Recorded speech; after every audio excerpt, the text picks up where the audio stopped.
Hi, this is FBG Jen. And FBG Kristen. And I'm FBG Margot, host and producer. You're listening to the podcast that will help you keep a lid on the junk in the trunk and inspire you to live a happy and confident life. Each episode, we chat with motivational experts and celebs and share our own candid adventures in being healthy. If you're looking for a podcast that's equal parts hilarious and enlightening, well then welcome to the Fit Bottomed Girls podcast. Welcome back to the Fit Bottomed Girls podcast. This is FBG Margot, and on the line today we have Jen. Hey. And we have Kristen. Hi, guys. And this is super duper important. We have a 2-part episode coming up. This is part 1 today. Part 2 will come next week. So we talked to Danielle LaPorte. This is a fascinating, amazing interview. We had such a great time talking to her. She is so wise. And this is my introduction to Danielle LaPorte. So I wanted to ask you both, what is your experience working with Danielle? How did you first meet her? How have you worked with her in the past? Let the audience know who she is. Oh my gosh, Margot, I can't believe that your first introduction to Danielle LaPorte was talking to her. That is amazing. Okay, so I can't even remember exactly how I learned of her or started following her, but this is actually the first time. I guess we're technically an affiliate of some of her products, so that's how much we kind of fell in love with some of the stuff that she was doing, that we signed up to be an affiliate for hers. But this was the first time we've ever really done anything collaboratively like this with her. Years and years and years ago, I stumbled across a lot of her work, signed up for her emails, and just kind of fell in love with her voice. So much of what I felt like, and she does a lot in the self-improvement space, but she does it with an edge that is not, it's not like a lot of motivational speakers that you hear. She's very raw in herself and doesn't make any sort of pretenses that she's not perfect or that she doesn't mess up. She's like, I don't have all the answers. I'm kind of I'm not your guru, but I will share with you what I've learned and what I know to be true. And it's always just resonated so much with me. And her whole entire approach, which she describes in the interview that we did about core desired feelings and taking a goal. I think this is what really looped me into a lot of her work. Is she will take a goal and be like, why do you want that? Find the reason, the feeling behind that, and then find how you can get that feeling into more areas of your life. And it's actually something that Kristen and I have, we know what our core desired feelings are. We know what each other's core desired feelings are, because they are the things that kind of make us tick. And we even have ones for the business, what's the business going to feel like? What's Fit Bottom Girls going to feel like? What do our readers kind of want to experience and feel? And so this was, I was so excited for this interview that I was nervous writing questions before, because I was like, oh my gosh, what am I gonna ask her of all the things in the world? It was so difficult for me. But I feel like, she gave us a full hour. In some ways, I'm so happy that she decided to I know she's very selective with her press and the interviews and things that she does. So it was kind of a big deal that she said yes to this. I'm so happy she did. And then what's funny is that before I got on to do the podcast, I was kind of nervous, but mostly really, really excited. I had this amped up energy. And then as soon as we got on the call, I feel like she's so centered and kind of zen. She's still funny and peppy and, all those things, but she's just pretty calm, pretty chill. And I feel like we all just kind of settled down and had the best conversation. I could talk to her for forever about everything in the world. Yeah, So, it was. I followed her for a while. I like her. Yeah, she's all right. Yeah, and I want to reiterate that it was really a wonderful feeling to get on the phone with her and just start talking. And immediately it felt like we were just having a conversation, kind of shooting the shit, Yeah. Except for with someone who we've thought is super awesome and amazing and a leader for a long time. So, it's neat they always say, don't meet your idols or whatever. And I don't know, I think that she's done a really amazing job, and I've looked up to her and to her success and to her approach to so many things. And it was really wonderful to just chat with her. I'm like, I wish that you could come over for a glass of wine after this and we could Oh my gosh. break it down. Although we covered so much in this that I don't know. I know that we would find other things, but we really covered a lot. I was trying to explain this interview to some friends of mine the other day at breakfast, and they were like, and they weren't familiar with her because they're just sort of not as much in that realm. And I had such a hard time coming up with a nice, succinct explanation for her, for what she does, for what we talked about. I was like, I don't know, I need another hour to tell you about it, so you may as well just listen to the actual interview when it comes out, because that's what I would do. And there's some like beautiful truth nuggets in there. Yeah. There's like so many quotes that Kristen and I were like writing down during the entire time. And I'm always trying to I check all the recording and the volume and everything like that, and the questions, and seeing how everything's going. And with her, I'm just sitting at my desk with my hand next to my ear, like trying to listen as closely as possible, because she's so wise and interesting, but she's down to earth too, and very real. And it was such a pleasure and such a great experience. And so, did you guys want to talk about like why we decided to break this into 2 parts?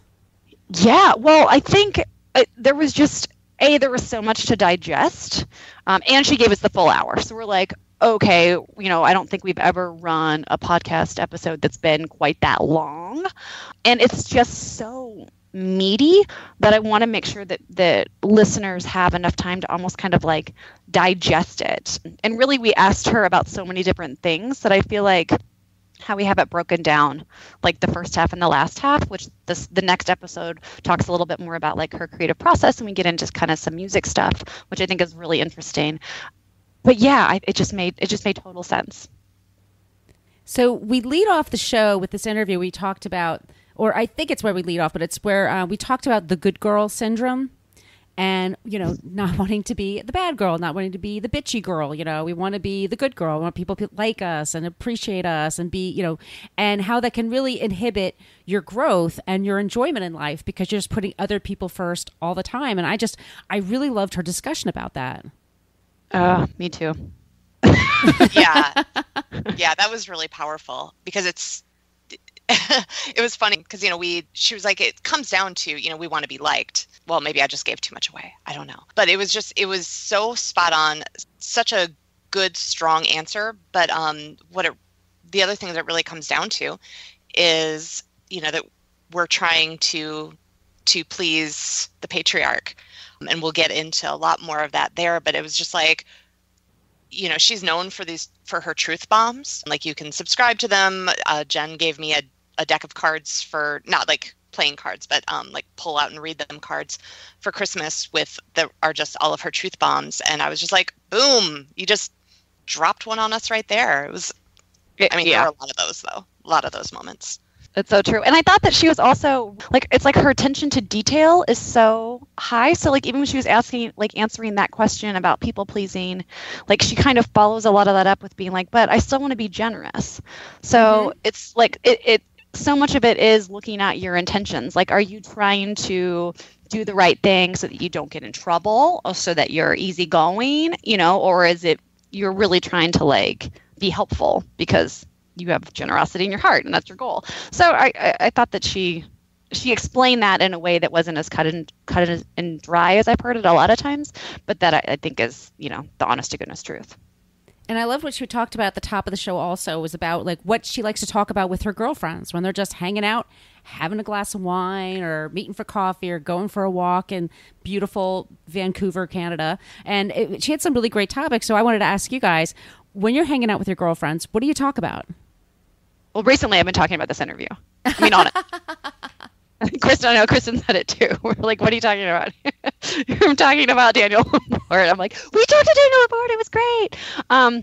No, recently, like, there's so much, and I don't know, gosh knows what can happen in like the news and stuff by the time this comes out. But political current events are always like the topic du jour, at least for a little bit, because it's like every time something new happens, there's kind of like almost a new processing, I feel like, that happens. And then for a lot of my friends who are moms, we're definitely talking about like the mom struggle and, the hard stuff, but the easy stuff too, the good stuff. And then just kind of what the idea of what it is, honestly, to like be a mother and a woman and a business owner. Like, I feel like there's been a lot of discussion recently on roles and what those roles are, what those roles should be, and then also how we can start to kind of change what we do so that our kids see different roles, so that they are able to maybe we can figure some things out in this generation as mothers and as women before our kids go up and they do the same thing. So what about you guys? Yeah, what about you, Kristen? Yeah, well, yeah, politics and current events definitely gets covered. And I actually have a friend who is running for office for the first time, and so that's really been a big topic of conversation. And it's local, it's here in Sarasota, but you want to talk about a huge learning curve, like, geez, oh Pete's, you guys, there's a lot to know if one is running for office, and also, as it turns out, if one is supporting one who is running for office. And we talk a lot about work because, honestly, I have a lot of friends who are freaking brilliant and they're killing it, and none of us feel like anyone should have to reinvent the wheel. So if we know something, we share. If we have something good happen, we share, because, it's not bragging. It's sharing something that's good and that you're excited about.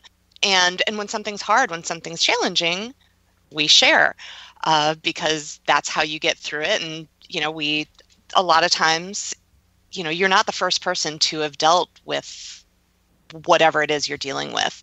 So, and sometimes just verbalizing it, just getting it out there among your people helps you get through it. And then the other big topic around here has been travel. I got back not so long ago from Europe, and we had some other friends who were in Europe, and then other friends who we just have had a ton of people traveling, and that's been a really wonderful diversion because I'm in Florida. We had the hurricane hit, and that was supposed to go right over literally like our neighborhoods, and everything went fine. But it was like at the same time when we had a whole bunch of people traveling and out of the country and out of the state, and so getting together and then like sharing these wonderful travel stories and the things that we loved, the things that were hard, the things that we learned when we were somewhere new. That's been a really nice diversion. I would like to do more of that. So yeah, I think those are the main topics we're covering these days. But what about you, Margot? Same. I mean, I've had a lot of friends who've been traveling lately, and I've been dying to hear about where they're going because it makes me want to, plan my next trip coming up. But a lot of it, of course, politics, but also for us, especially a lot of my friends are single. It's a lot of pop culture. What are you reading? What are you watching on Netflix? Who are you seeing at the city winery? Like a lot of stuff like that. Because we need diversion. Sometimes you need really healthy diversions outside of fitness and everything like that. But lots of books and movies and what's on Netflix, what's on Hulu. And City Winery is like a big place we like to go and see music out here. It's like a smaller venue. It's a little more intimate. And that's been like a big topic of conversation among my peeps here in Brooklyn. What are you reading? I'm reading right now Mary Shelley's Frankenstein. I like to read something scary, in October. So Mary Shelley's Frankenstein, and then I'm going to be reading Rebecca by Daphne du Maurier. That's going to be my next one. Ooh. So I'm going with the classics right now. Nothing new. I'm trying to think if there's something new lately I've been reading. I think those are it. What are you guys reading? I just finished Americana. Oh, you did? We haven't talked about it yet. I know, and then I sent it on to Tish because I was like, well, you got to spread the love when you read an amazing book. Yeah, it was amazing. Yay. I kind of wish it had I don't know, maybe a different ending, but I don't want to give anything away. Yeah. I'm also like, okay, no, I'll give stuff away if I keep talking, so I won't talk about it. Yes, no giving things away. I'm on an Outlander kick, so and I love them because they're like long and intricate, and I'm on the 4th book right now. So I think they're just like really wonderfully written, and and the first one is like a lot of sex, like a lot. Yeah, that's right here. I'm not mad at it. That's part of what I like about it. But if that is something that was not your jam, if you read the first one, there's less of that going forward. She still says nipple a lot. I'll be honest. But it's also just like, I mean, it's fascinating. She's brilliant. So, but you can also watch it on Stars, and that's pretty good too. Yeah, I was going to say, do you think it's close to the book, the show? I've only seen the first season, and I had read the first book kind of a long time ago, but I thought it matched up better than I expected. Like, the scenes that I remembered from the book matched very well with what I saw on screen. But I also, I read it long enough ago, and there was enough time in between that I'm not certain. Like, I have no idea how much they cut or added or any of that. But I enjoyed both thoroughly, so... So I have a recommendation for you guys, by the way. If you're looking for diversion, we should have asked what Danielle was reading. Yeah, we should have. Oh my God, that's so. Yeah. Well, we have to have her on again. We'll just have to invite her back next time. So I have a recommendation for you both. Yes. It's a Netflix show, and it's kind of filthy, but it's hilarious. And it's called American Vandal. And it's this 7-part series. It's 30 minutes each. And it just makes fun of all those tropes about shows like Serial and The Jinx. And it's like a true crime, like it's a phony true crime show. But it takes place in a high school. And I'm not going to say too much about it. But if you're looking for diversion, it is so funny. It's so great. It's like 7 episodes, 30 minutes each. You'll just dive right through them. So that was something that was passed around from friend to friend to friend to me over here. So fun. If you're looking for something fun, yeah. So are we ready for part 1 of Danielle LaPorte? Yeah, let's do it. All right, we're getting right into it, guys. Danielle LaPorte is an invited member of Oprah's Super Soul 100, a group who, in Oprah's words, is uniquely connecting the world together with a spiritual energy that matters. She is author of White Hot Truth, Clarity for Keeping It Real on Your Spiritual Path, the Firestarter Sessions, and The Desire Map, a guide to creating goals with soul. The book has been translated into 8 languages, evolved into a yearly day planner, a top 10 iTunes app, and an international workshop program with licensed facilitators in 15 countries. Named one of the top 100 websites for women by Forbes, millions of visitors go to DanielleLaPorte.com every month for her daily truth bombs and what's been called best place online for kick-ass spirituality. A speaker, a poet, a painter, and a former business strategist and Washington, D.C. think tank executive, Entrepreneur Magazine calls Danielle equal parts poet and entrepreneurial badass, edgy, contrarian, loving, and inspired. Her charities of choice are Eve Ensler's V-Day, a global movement to end violence against women and girls, and Charity Water, setting out to bring safe drinking water to everyone in the world. She lives in Vancouver, British Columbia, with her favorite philosopher, her son. You can find her at Danielle LaPorte at just about everywhere on social media. She is here today to talk about core desired feelings, self-improvement, her planner and new book, body image, and authenticity. Welcome to the show, Danielle. It's so nice to be in a trio kind of interview, so I'm stoked. Well, of this trio, this is FBG Margot, and on the line today we have FBG Jen. Hello. And we have FBG Kristen. Hi, guys. Hey, so I'm so lucky because I get to ask you the first question. So your book, White Hot Truth, is all about calling BS on a lot of the misguided and unconscious reasons people seek out self-improvement, books and experiences and etc. in order to change who they are rather than learn to accept themselves as they are. So it reminds me so much of our line that you can't hate yourself healthy. So did you have your own personal aha moment with that? And can you talk about how to know the difference between how to become more aware of your true intentions? That's a great line. I mean, really, you can't hate yourself healthy is the thesis of my book. And the solution to that is the best self-help is self-compassion. So my aha moment was I was just really tired. I was so done. I don't learn in lightning bolts. It's usually a little, this little kind of tweak in my awareness. And then there's another tweak and another tweak. So the series of tweaks was that, one day I was looking at my day planner and I had therapy, and then I had a Skype meeting with a shaman, and then I had an astrology session scheduled, and then there was yoga, and I always put little smiley faces when I would actually make it to yoga class. And then there's a spin class. And then, and I just like all of this healing and self-helping is taking up too much time from what I really want to be doing, which is being creative and alive and being in my business, which actually, as it turns out, is really healing. And, there's a time to go full throttle on the healing modalities when you're in crisis.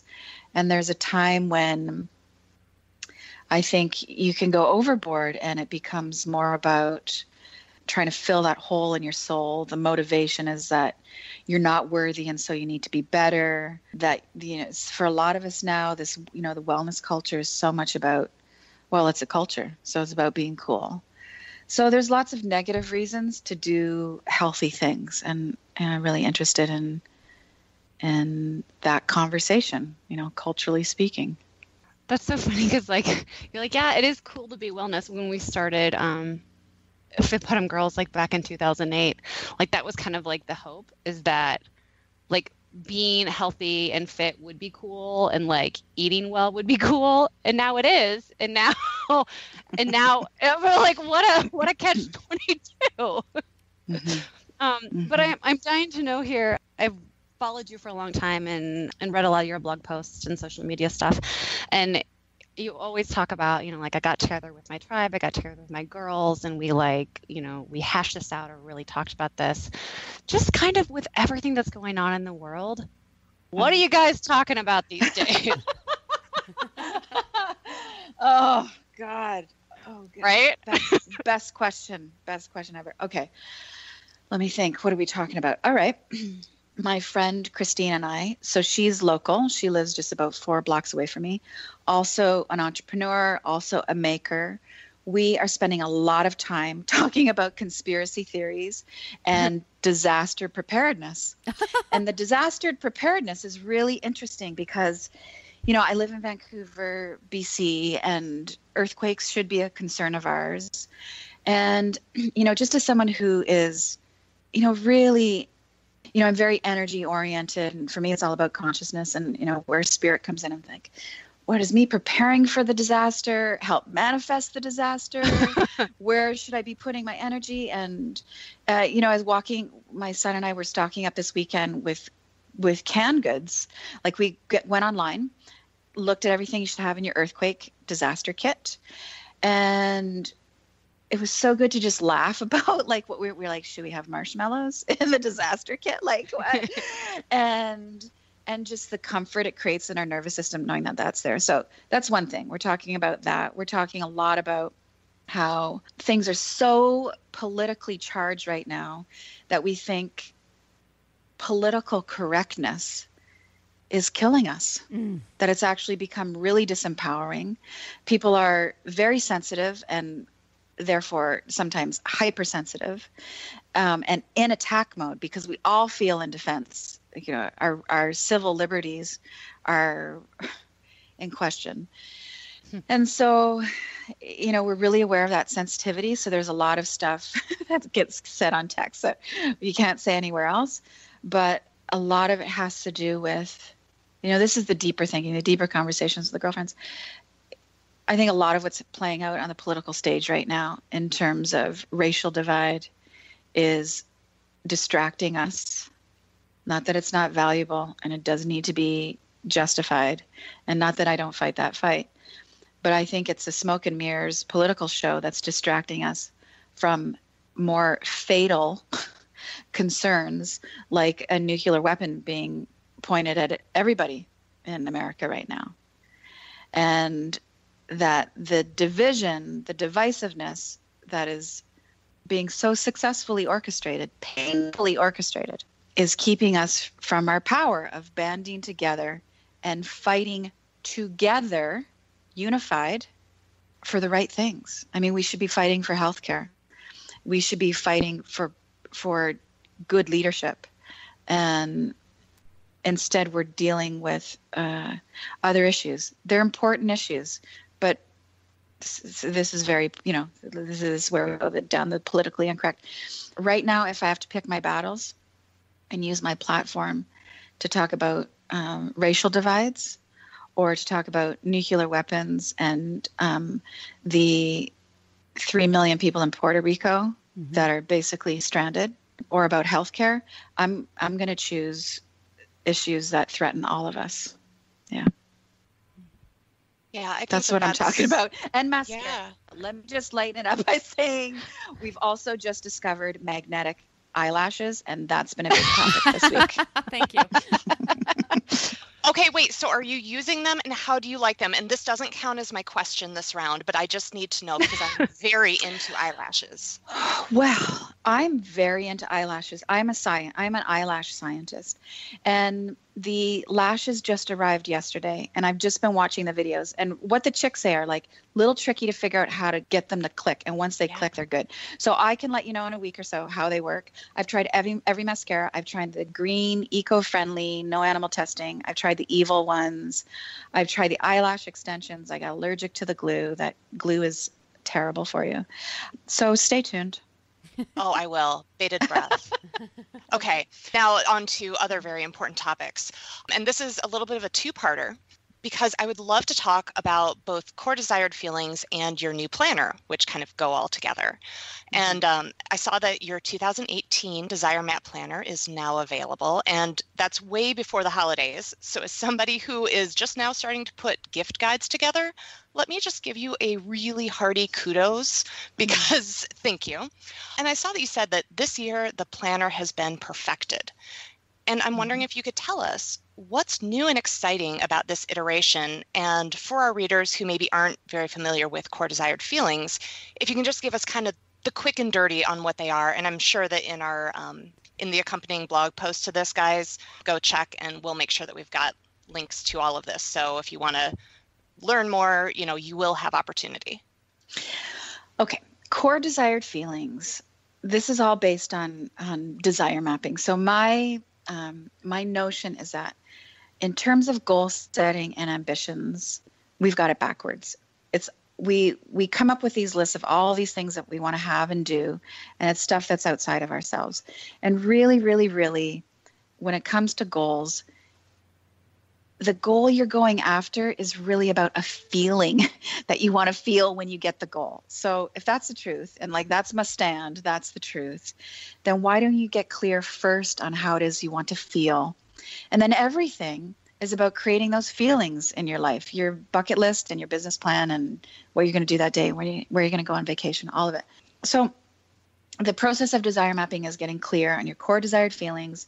It's like 3, 4, 5, 6, if you want, feelings that are really your preferred states of being. So that's desire mapping. Now, the day planner works all that theory into your daily and weekly plans, but you don't need to have done the desire map process. The day planner stands on its own. And I say this every year. I go, this year is better than last year. And I'll probably say that next year. I'll be like, oh my God, 2019 is so much better than 2018. But the reason if I had to pick one of my child products that were, my favorite baby, it's the planner, because I get you every day to think about your heart and how you actually get your soul on your agenda and your true self. And it's about, your core desires, your spirit informing your to-do list, not the other way around. And I'm asking you, a lot of, self-help stuff out there, or even some day planners now, have spaces for gratitude, but I'm also including the things that suck, a space for that. Like, what sucks? What is it that you want to change? Because that's your whole life. That's real life. And you can't change it unless you name it. And a regular feature practice in the planner is a stop doing list. I believe that what you stop doing in terms of where you want to go with your success can be even more important than all the things you think you need to start doing. Like, in terms of, fit bottom and what you women are stand for, it's like, yeah, do we want you raising your heart rate every day? We want you to start doing that. But how about you just stop all these other things that aren't good for you? And you're like halfway there. So I think that works psychologically and spiritually too. So that's That's the planner. Yeah. There was another question in there, but I just Oh no, you got it. don't know what It was Okay. it was core desired feelings and planner. So you wrapped it up very neatly in a little bow. Thanks. So with so much going on in your life and this growing business, how do you work in time for fitness, or how do you let off steam? How do you let that all go? How do you relax? How do you unwind?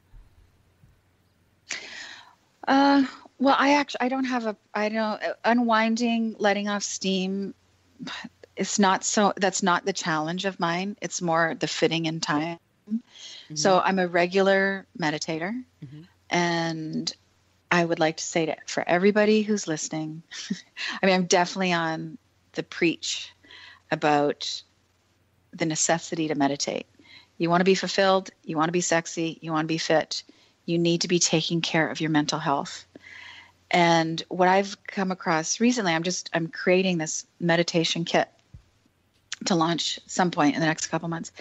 And when I sent it out to some people to review, the response was like, "Oh, this can be meditation." And I was like, "Well, yeah, didn't you know?" And what I've learned is that so many people think meditation is about sitting down, stoically trying to empty your mind. So there's so many of us out there saying meditation doesn't work for me. And it's just like men or women or the right partner. You just haven't found the right one yet. It's like, I don't want to be committed. Yeah, no, you just have to find the right person. I don't want to meditation. I can't sit for 4 minutes. You just haven't found the right practice. It's there. And I don't guarantee, but I bet you'll find something that really, you're just like, oh my gosh, I'm so looking forward to that 4 minutes or that 20 minutes of that kind of nourishment. So that for me takes care of a lot of stress and a lot of blowing off steam. The practicality of how I move my body, for me, if it doesn't happen in the morning, it's less likely to happen that day, mm-hmm. unless I'm operating on the buddy system. So if I'm going to sweat solo, I got to do it in the morning. If I'm going to work in the evening, if I'm going to sweat in the evening, then that's a girlfriend and I saying, all right, I'm picking you up at 6:45 for the 7:15 yoga class or whatever it is. And this is how I'm wired. My practice around movement has been, I really do want to do as little as possible for the best results. So I'm just like 12 minutes on the elliptical with my whole heart and with joy and with focus and the right intervals is way better for both my body and my headspace than trying to sweat for 45 minutes. Amen. Do what you like. Do absolutely. Works. That's great. Yeah. This is away from fitness into the fitness of parenthood and motherhood. I've read that you've said that your favorite philosopher is your son, which I found really touching. I have a 2.5-year-old, and there's lots of life lessons there. So what do you mean by the line that your favorite philosopher is your son? And then in what ways has being a parent kind of been a spiritual journey for you? Well, I've really learned to just trust that he knows what's good for him. His philosophy works for him at the time. And there's times where I can see you know what, staying up later, this isn't healthy. And you got to get off your phone. Let's look at that. But he really knows what's best for him. And it started to show up, even when he was 4 or 5 and his dad wanted, got to play soccer, got to be a team player. And my kid would he wanted nothing to do with it. You run out the field, look at me, and run back to me. I could see people would say to him, so what sports do you play? And finally, he just worked up the confidence. And that has a lot to do with my support of saying all these things are cool. And you just say, you know what? I'm one of those arty kids. I'm not a sporto. And that just shut the conversation right down. I just I'm so not worried about how this kid is going to navigate in the world.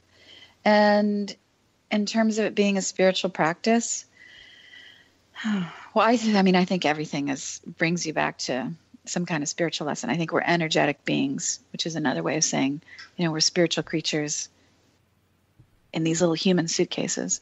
All of it. It's taught me about love.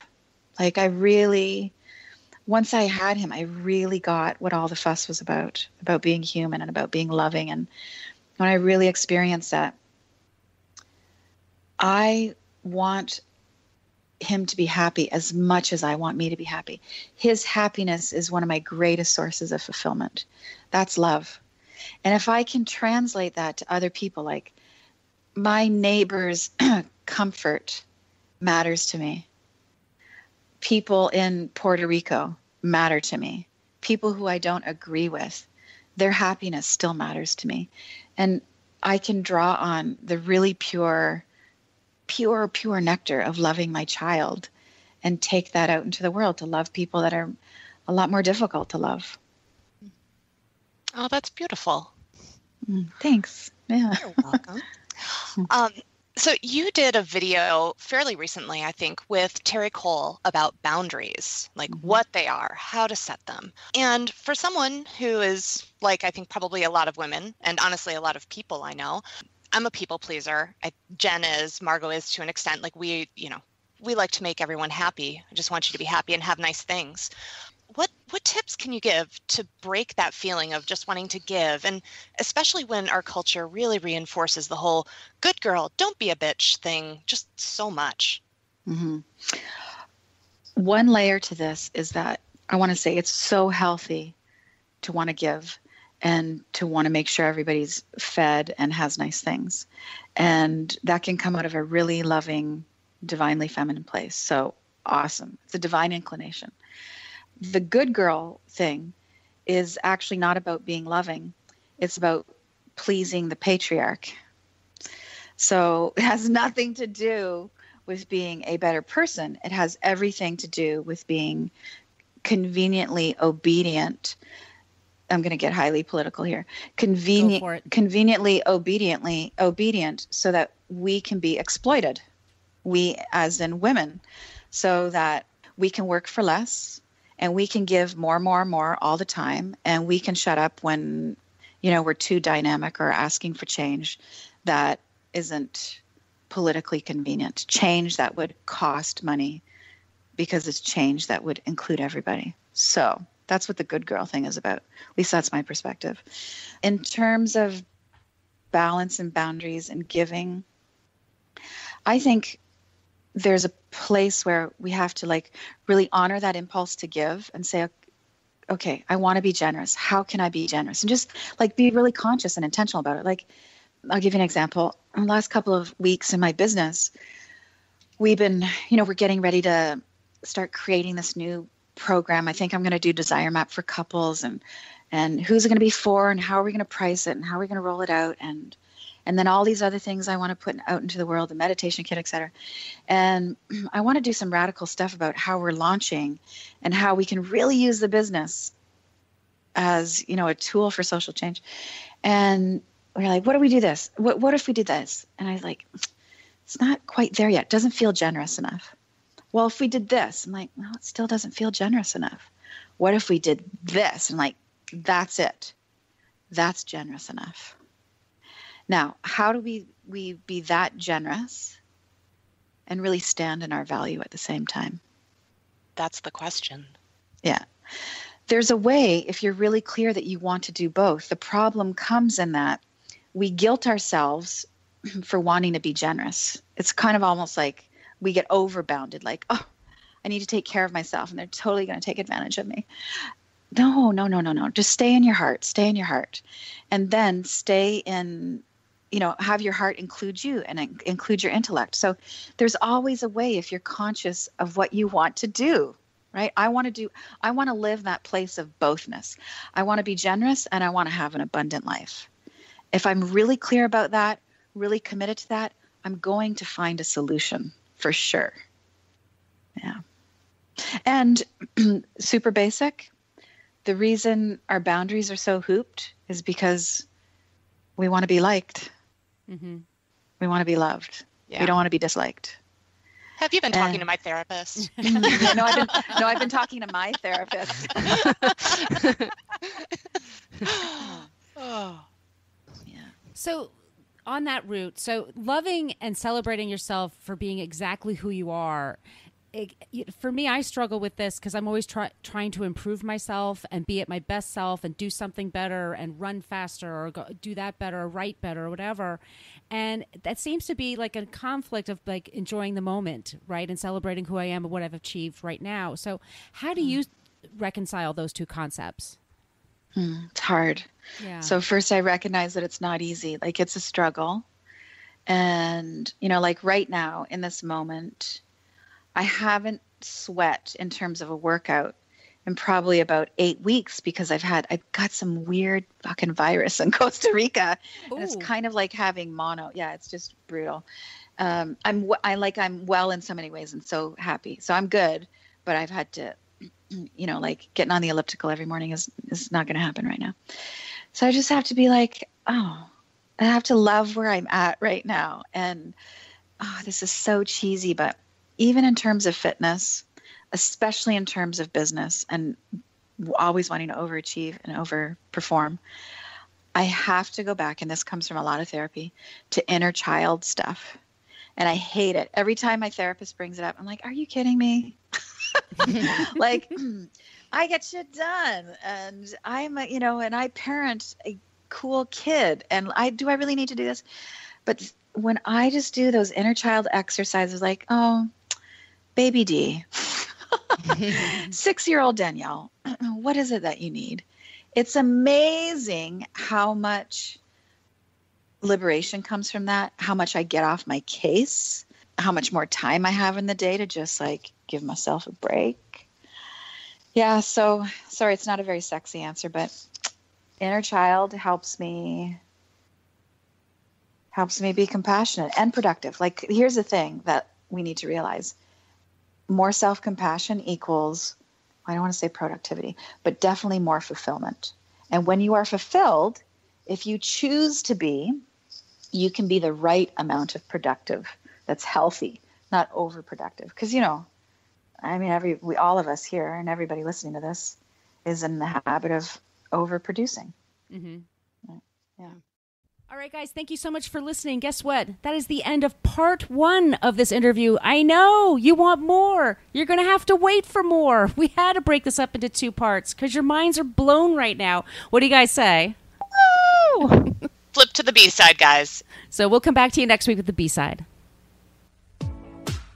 Love this show? Tell us why in a 5-star review on iTunes, and we'll read it on the air. Also, make sure you are a subscriber. If you want to reach out to say hi or have a question about a recent episode, yay, well, feel free to email us at podcast@fitbottomgirls.com. And if this podcast jives perfectly with your brand, consider sponsoring the show.